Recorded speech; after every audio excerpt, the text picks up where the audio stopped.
semuanya, sadar nggak sih setiap hari kita berusaha untuk mengurangi kantong plastik seperti menggunakan sedotan besi, lalu juga mengurangi kantong belanjaan dari plastik. Tapi sadar nggak kalian bahwa menonton video ini juga merupakan salah satu berdampak untuk politik lingkungan kita sehari-hari, teman-teman. Tahukah kalian bahwa internet yang kita pakai sehari-hari dan juga data yang kita pakai sehari-hari itu memerlukan rumah. Apa yang disebut rumahnya ini adalah data center, di mana data center ini memerlukan listrik 24 jam nonstop sehingga dapat menyebabkan emisi lingkungan, teman-teman. Setiap email yang kita simpan, foto cloud yang blur tapi nggak dihapus, sampai riwayat pencarian kita, semuanya butuh ruang nih di penyimpanan fisik di server. Server ini juga butuh namanya sistem pendingin, dimana sistem pendingin yang sangat kuat supaya tidak meledak. Listrik untuk mendinginkan server ini mayoritas masih berasal dari bahan bakar fosil. Menurut riset, industri teknologi informasi menyumbang sekitar 2% hingga 4% emisi gas rumah kaca global. Nah, itu tuh setara dengan emisi yang dihasilkan oleh industri penerbangan dunia.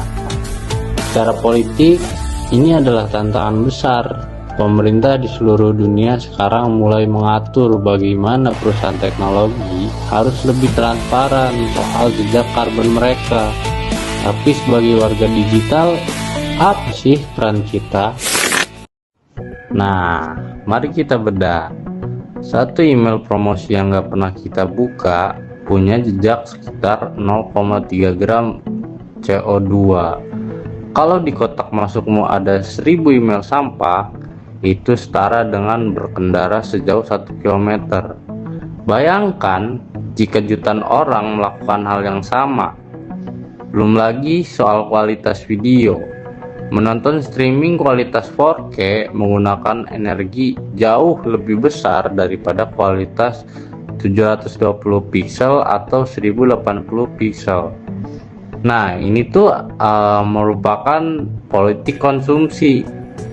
Kita tuh seringkali dipaksa mengonsumsi data secara berlebihan tanpa sadar dampaknya terhadap krisis iklim. Nah, sekarang waktunya kita beraksi. Ini adalah bagian dari kampanye digital clean up. Saya akan tunjukkan 3 langkah mudah untuk mengaudit sampah digital kita. Yang pertama, unsubscribe dan delete. Buka email kalian, cari kata unsubscribe untuk buletin yang nggak pernah dibaca. Hapus semua email di folder sosial dan promotion. Lalu yang kedua, bersihkan awan atau cloud. Cek Google Foto atau iCloud atau galeri kalian. Lalu hapus foto yang duplikat, screenshot lama yang sudah nggak penting, atau video kiriman grup WhatsApp yang otomatis tersimpan. Lalu yang ketiga, matikan autoplay di YouTube atau media sosial lainnya. Matikan fitur putar otomatis. Ini membantu kita hanya menonton apa yang benar-benar ingin kita tonton. Nah, dari video yang udah dijelasin tadi, jadi kita perlu tahu, teman-teman, bahwa sampah itu nggak hanya soal barang-barang yang tergeletak saja, tapi juga ada namanya sampah digital.